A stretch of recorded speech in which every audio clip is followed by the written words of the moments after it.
Assalamualaikum warahmatullahi wabarakatuh. Perkenalkan, nama saya Rizkiah Kamila Apriliani. Yang pertama-tama, yang terhormat, selaku pembimbing saya yaitu Ibu Marela SSTMKM selaku pembimbing pertama saya, dan Ibu Dia Maria Ulfa SSIT MKM selaku pembimbing kedua saya. Di sini saya akan mempresentasikan proposal penelitian saya yang berjudul Hubungan Pemberian ASI Eksklusif dengan Perkembangan Motorik Halus pada Bayi Usia 6-12 bulan di BPM Rodia pada tahun 2020. Selanjutnya,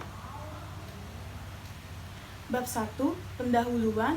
Di sini ada latar belakang, yaitu pemberian ASI secara eksklusif mempengaruhi perkembangan karena kandungan dalam ASI sangat baik untuk perkembangan.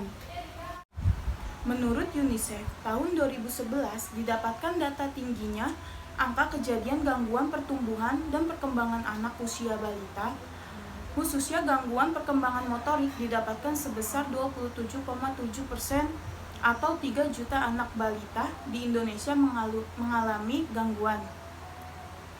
Data nasional menurut Kementerian Kesehatan Indonesia tahun 2010 terhitung sebesar 11,5% anak balita di Indonesia mengalami kelainan pertumbuhan dan perkembangan.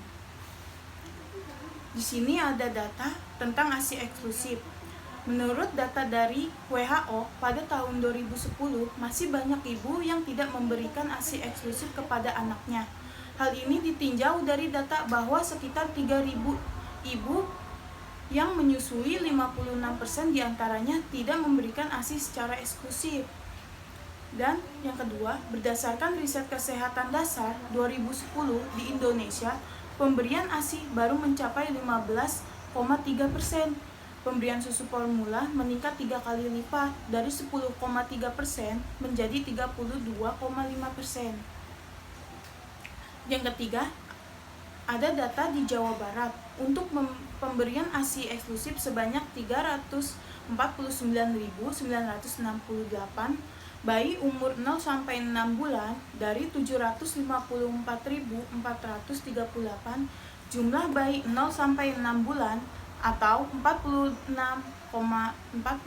Gambaran ini masih di bawah cakupan nasional 52,3%, terlebih target nasional sebesar 80%. Walaupun sedemikian, terdapat 2 kota atau kabupaten yang telah melampaui target nasional, yaitu Kota Bantung dengan 97,4% dan Kota Sukabumi dengan 85,1%, sedangkan di Kabupaten Bekasi sebanyak 38,2% dan di Kota Bekasi sebanyak 24,2% menurut Dinas Kesehatan Provinsi Jawa Barat pada 2016. Lanjut.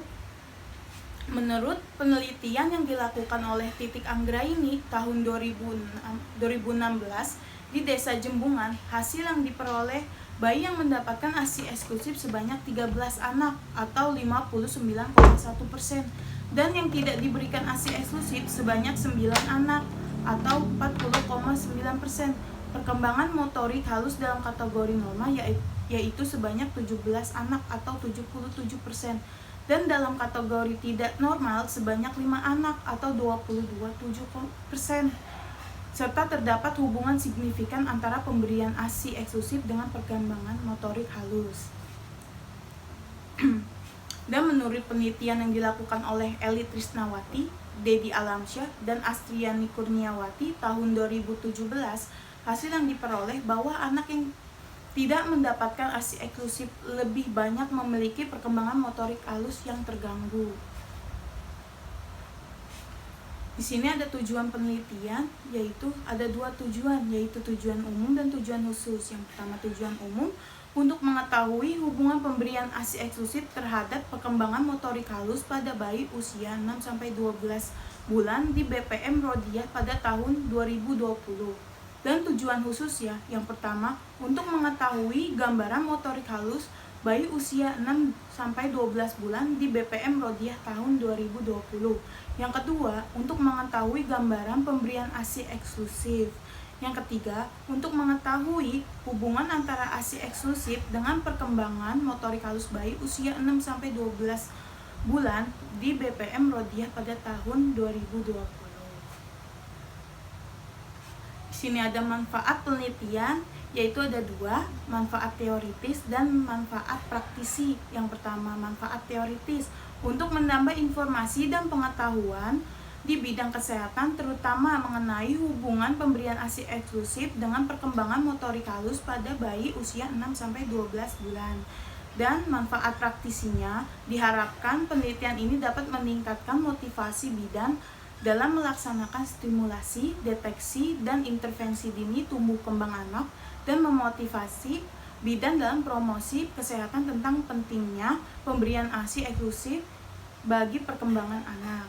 Lanjut, di sini ada kerangka konsep, yaitu ada dua variabel, yaitu variabel independen dan variabel dependen.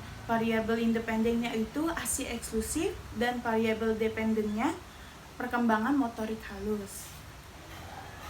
Di sini ada definisi operasional, yaitu yang pertama ASI eksklusif. Definisi operasionalnya, pemberian ASI saja kepada bayi sejak dilahirkan selama 6 bulan tanpa menambahkan atau mengganti dengan makanan dan minuman apapun.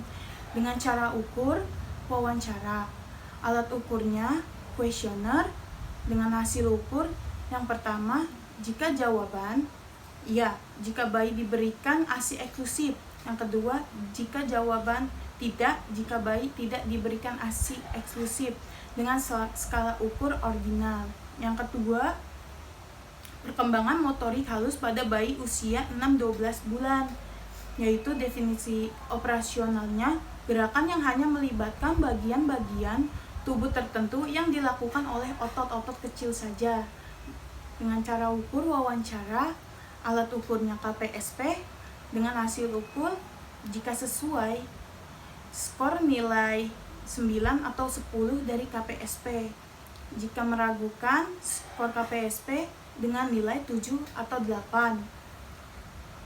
Yang ketiga, jika penyimpangan, jika skor KPSP dengan nilai 6 ke bawah dengan skala ukur ordinal. Lanjut. Dan di sini ada metode penelitian, yaitu jenis penelitian yang digunakan dalam penelitian ini adalah deskripsi korelasi. Teknik pengambilan sampel dalam penelitian ini menggunakan total sampling, menggunakan data berupa kuesioner, dengan menggunakan pendekatan cross-seksional, yaitu pendekatan penelitian di mana variabel dependen dan independen diteliti dalam waktu yang bersamaan dalam suatu periode tertentu. Di sini ada sampel pada penelitian ini adalah seluruh bayi yang berusia 6-12 bulan dengan berjumlah 67 di BPM Bidan Rodiah pada tahun 2020 dengan rumus Slovin. Dan alur penelitiannya, yang pertama menentukan topik penelitian, yang kedua menyusun proposal penelitian, yang ketiga disimulasi proposal penelitian, yang keempat pengajuan surat izin penelitian, yang kelima pengambilan data dari inklusi dan eksklusi, yang keenam pengolahan data dan analisis, yang ketujuh desimulasi hasil penelitian, yang kedelapan penyusunan laporan akhir. Demikian dari presentasi saya, kurang lebihnya mohon maaf. Wassalamualaikum warahmatullahi wabarakatuh.